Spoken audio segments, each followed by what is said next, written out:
Hi everyone, it's Donna again. I just wanted to share some tags that I've been working on with you. I have to thank Louise, otherwise known on YouTube as Betty, for starting the International Tag Swap. Thanks to her, I've really got into tags. I've always loved card making and scrapbooking and really got into mini albums this last few months. But I've tried ATCs in the past and I couldn't really get into them, and I'd never given tags a try, and I wanted to take part in the swap, so I decided to give it a go, and thanks to her I've fallen in love with doing the tags. So thanks, Louise. You've given me something new to do and I love it to bits. So I was working on these last night. My back was giving me jip, which it does a lot of the time, and the best thing for me to do is work through it, is to actually get on and do something rather than just mope about in pain.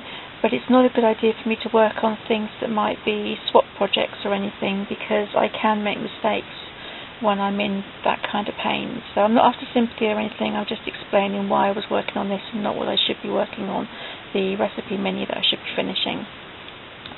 So I was working on these. So there's some techniques in this that I'm thinking of being one of the tutorials. So let me know if the techniques I've used on this are something you would like to see as a tutorial. So anyway, for these particular tags, I started off with white cardstock. And just for a change, rather than use my distress ink, everyone's going, no, you have to use your distress. But I wanted to use my Adirondack because I don't use them very often. So for this particular tag, I took the raisin, the bottle and the ginger, and I blended them together to give myself my coloured background. I then took a rubber-dubber-doo stamp, and I didn't ink it up at first. I actually gave it a light misting of water and stamped, and then dabbed the water away with a paper towel to give myself a watermark effect and just take some of the ink away. Then dried the stamp off and inked it up with the Espresso Adirondack ink, and then stamped again. But I didn't worry too much about where the actual stamp hit, because I wasn't too worried about them lining up or anything. I then took some scraps of paper from a Die Cuts with a View paper pad. It's one of their scrapbooks in a stack kits, and because it was quite pale, I then coloured it with the ginger ink just to tie in. I then took some lace and ruffled it, and as I went across I stapled it with my Tim Holtz Tiny Attacher, then put some beaded trim over the top, and then to hide the staples I've added some sticky back ribbon just to hide everything off. I've then added some flowers. These are material flowers, and this particular one was white and I didn't really like it, so I've coloured this one with Glimmer Mist in Juniper, and I've also coloured the words at the bottom. And these words are out of one of these old K & Company Words to Go sets. I've got this coloured set and I've got the black and white set, so I thought I'd use some of those up. So I coloured those with the Glimmer Mist at the bottom, and then just to finish it off, I cut one of the stamps out from the embossed K & Company Life's Journey paper, just to add to the top, and just to finish that off. And then the back's covered with some more of the coordinating paper from the front, and again inked to match. And then just finally to finish it off, I've gone round the edge with my scalpel and just, sorry I'm off camera, and just scrunched the edges because I don't have the distressing tool, so I've used my scalpel, which I know is a bit dangerous, but I promise I am careful. And then inked over the top with the Espresso just to darken the edges. And whilst I was doing that, I made sure I wasn't careful, and I've also caught the flowers with the Espresso ink as well, just to give them some colour as a bit dirty, grungy look as well. So that's that one. And then for this one, excuse me, it's going to get dark for a sec, so I just want to put that back up there. For this particular one, I've used exactly the same techniques, but different stamps and different colours.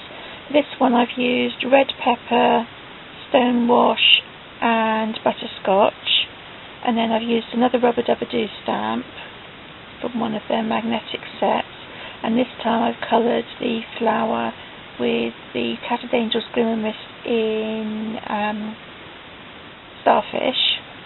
So that's that one. And I've also put some of the espresso ink on the lace as well. I'm not sure if I mentioned that on the first tag. So that's that one. It's actually my favourite one of them all. Well, that one and the Love Letter one, they're my two favourites, which is unusual because normally I go for the butterflies. This is the butterfly one, which I do like, but for some reason the green and the reddy coloured one are my favourite.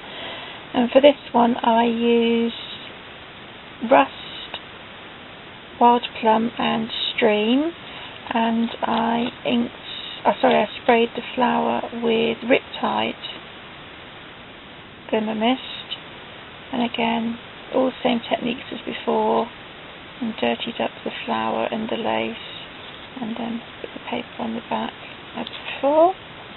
And then the final one, for this one I used lettuce, cranberry and caramel inks, and you'll see that I've not worried about if the stamp hits completely. This lady should have a face. She shouldn't just finish with a mouth. She should have a nose and eyes and everything, but I'm not too worried because I wanted the distressed look. And it's also given me quite a good bit of the watermark effect by actually missing some of it out.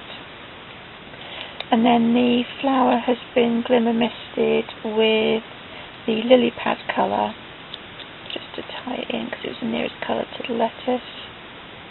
So that's that one. And my lace is curled under over here, so I should have to sort that out. That's better. So that's that one. So I'd love to know what you think and whether you'd like to see how I do this background with the blending of the colours together to get the colours seamless, so you can't tell exactly where one starts and one finishes, and also how to do the reverse stamping technique.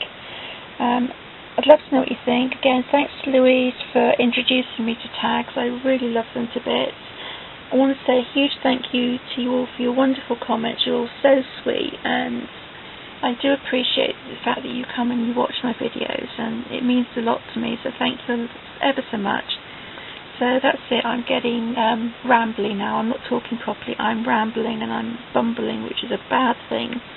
So I'll speak to you all again soon. Take care. Bye.